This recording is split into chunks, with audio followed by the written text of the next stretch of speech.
this is where it goes down, where you hear about the sports all around town. In the country, full of controversy to the highlights.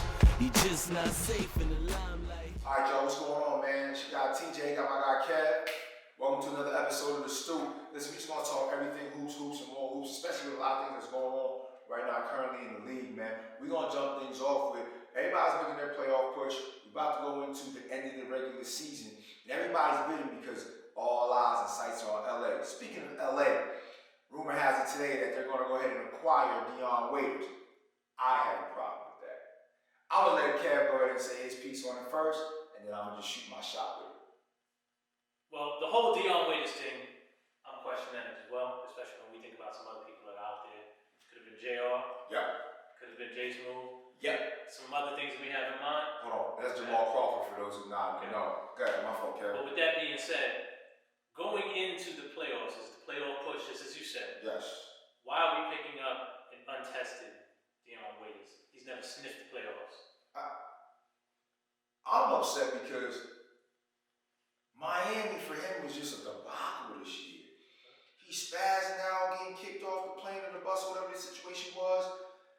Can Dion get buckets? Of course. But I'm watching on NBA TV and they're talking about who's out there, who's more formidable. Jamal Crawford had 50 points in the game last season. 50 for the Phoenix Suns. He's a bucket. He's a walking bucket.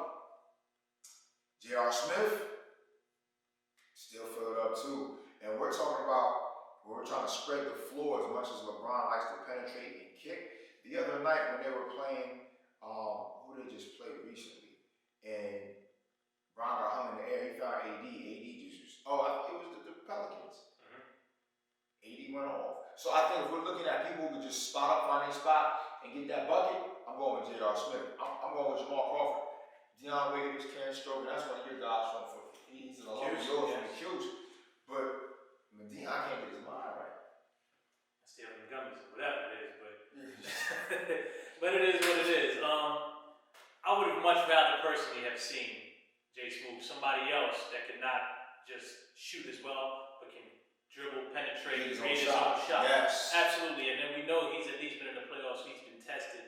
J.R. Smith's got a little more under his belt, and he's also played with Bron before. So we talked about that before, where he at least knows his spot to be at for Bron. Is that the factor that he didn't get picked up for that situation to happen? Quite possibly. Okay. Quite possibly. I wouldn't put it past Bron. I know he has some sort of influence on what happens on teams that he's played in. Most definitely. So that may have come up, and they asked him. He was like, "Nah, I'm cool, man. My man ran off the court and kind of ruined it." So that may have been a part of it. okay. But I'm agreeing that I don't understand why Dion Waiters was the choice. As much as I say he was untested, he is untested in the playoffs. He's never sniffed it. We don't know what he's going to do. We haven't seen him all season. Other than the fact that he's probably the youngest of them, I don't see what the choice would have been. Give me your thoughts, bro, on the Morris pickup. Morris and Morris, LA and LA. What's your thoughts? We touched on that last time. I believe I said before that the Lakers wanted Marcus. Right. They didn't get him. I don't even know how much it's really going to matter in playoff time for the Clippers. That's yet to be seen. What do you feel? He's on, and his brother now. What you got on that? I think Marquise is going to give some internal toughness to the team of the Lakers. I don't know if they was really a tough team. They were a bigger team, but I don't know if they were tough. If you think about it perennially in the playoffs, you got to be tough. I take it back to the Rick Warren Sixers days with Barkley, those days. The 2000s Pistons team, the resurgence of the bad boy era, the bad boys. Yeah, so I think in the playoffs, you got to be tough. Got to have a little bark, a little growl. I think that's definitely dope that they picked him up better than just leaving him out there and not going inside and getting somebody to help him up. Speaking of playoff pushes, are we done on the Sixers? Is there any? Can we give them life support? What's your thoughts? Injuries. Yeah, I was definitely gonna say injuries have definitely played a part in that. I don't see them making any noise. I believe they're fifth right now. Fifth or sixth? Fifth or sixth right now. Yes. And with Embiid having his little nagging injuries, we know Ben Simmons is out for an indefinite period. Tobias Harris is not going to carry the team by himself. No. Al Horford, for whatever reason, is not really working out for them. Nah. I believe at this point they very well may get knocked out first round, depending quite possibly swept. If they don't get healthy, do you even see them making it? As of right now, we got about 20 some odd games to play. With teams like Brooklyn and some of the teams on the lower end that are actually under 500 right now, but still making the play. Yes. They'll still squeak in. But they're not making any noise. As of today, I seen this today, man. I want to touch on this. The Wizards are 4 games out of the last and final 8 spot. And with Bill balling out of control right now, they could very well sneak in. You know what was crazy? I think they intentionally held out Wall this year, and I get it for health reasons. But knowing if you got 4 games left, would you give him a shot? Would you let him play? Or do you play it safe? No, you don't get in. You test the free agent waters. They ain't got a lot of cap space with those 2 heavy contracts of Beal and Wall. But you go ahead and get somebody out the draft, maybe a front court player. That may be the smarter of the 2 choices, because even if Wall comes back, he's probably off the rip not going to make much noise because he's not in basketball shape. He has not played. You don't expect a guy to come in and just contribute like that, like they would like him to. Right. Plus, coupled with the fact that Beal is in his zone right now, let it play out, and I'll see you next year. Got it. Shout out to the Orlando Magic. I want to see y'all keep doing great things. You guys got some talent down there. We're talking about Aaron Gordon. Markelle Fultz has got his life back down there in Orlando. Shout out to my man T. Ross. Y'all gotta remember a couple years ago, the Toronto Raptors had Terrence Ross, Kyle Lowry, and DeMar DeRozan. And they were formidable, but nobody could get up out of the East because of Bron. Why Orlando we can't put this together? I don't know. But hopefully y'all do figure it out soon. I'd like to see what's going on down in Orlando. Y'all still a relatively young team, so shout out to y'all. Have you been checking on Markelle Fultz? What's your thoughts? Because I know, he was here in Obisland and Philly, was struggling. He's coming back around, averaging some points this year. What's your thoughts? He's obviously made some shots. He hadn't had nowhere to go but up. Absolutely, yeah. Jump shot is still looking a little suspect. It's better than it was, but I still don't see the fluidity that I'd like to see. Got it. But his getting to the hole and getting those little floaters up, that's working. Absolutely. That's it clicking. It is. But he's still, I don't know what it is. It's something up here. His jump shot is just, it ain't there yet. All right. Check this out. I want to pose this question to you because all the young killers is doing their thing. Top 525, I want you to place them in any order that you want. All right? It's Trae Young, it's Luka Doncic, it's Zion, it's Trae Young in Atlanta. You said Trae Young. Sorry, that's my fault, not Trae Young. You said Trae Young, Luka, Zion. Yes. Joker? No, well, I'm gonna throw the Joker in there. And there's another guard that I'm looking at for this year. And why am I? John Morant? Ja, yeah. Okay. So it's Ja, Zion, Luka, Now those are your top 5 young guys. Jason Tatum. It's not the Joker. Okay. It's Ja, Zion, Jason Tatum, Luka, and Trae Young. First, you got one who you started your team with, and if you had to put them in order, who's 1 through 5? If I'm starting a team, I'm going with Doncic. Why? I don't know. He just seems to be getting it done over there. He's still young, and he's not even. I don't think he's reached his potential yet. Okay. Come on, man. This guy's just a walking bucket. He's doing everything for him. Mm-hmm. Zion, I love him. Phenomenal. Everybody knows what he's doing. He's a beast. I just look at him as, is he going to be able to hold up physically? Durability.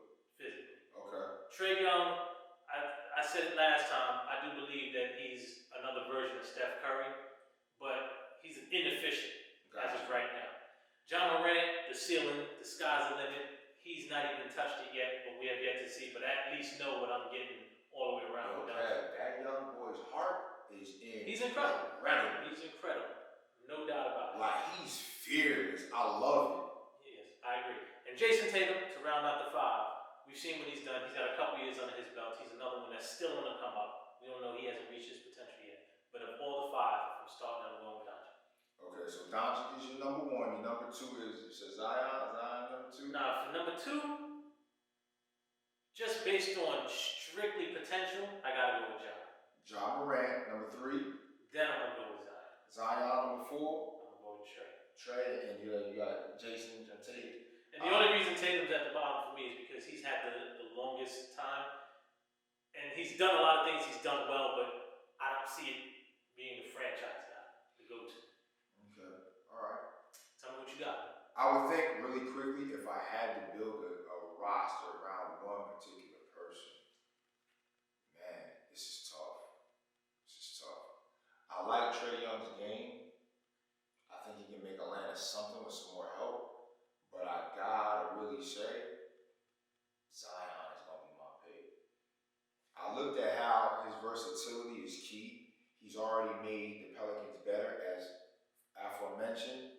I think the pieces that are around him, they have more time. Honestly, if he had more time, he was healthy the first one of the year, that is your rookie of the year. Ja, you got it, hands down. But honestly, if y'all both had the same starting line, Yes.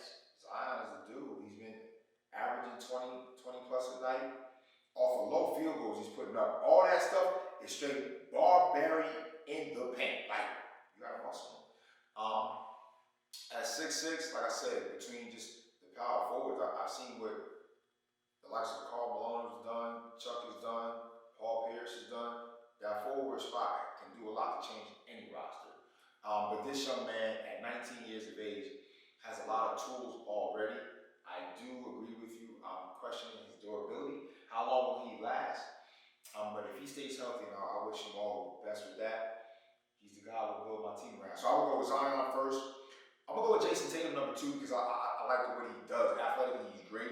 I think he hasn't reached anything yet, but I think it's coming soon. This is a tough one for my 3rd, but I'm going to go with Ja because he's just fearless.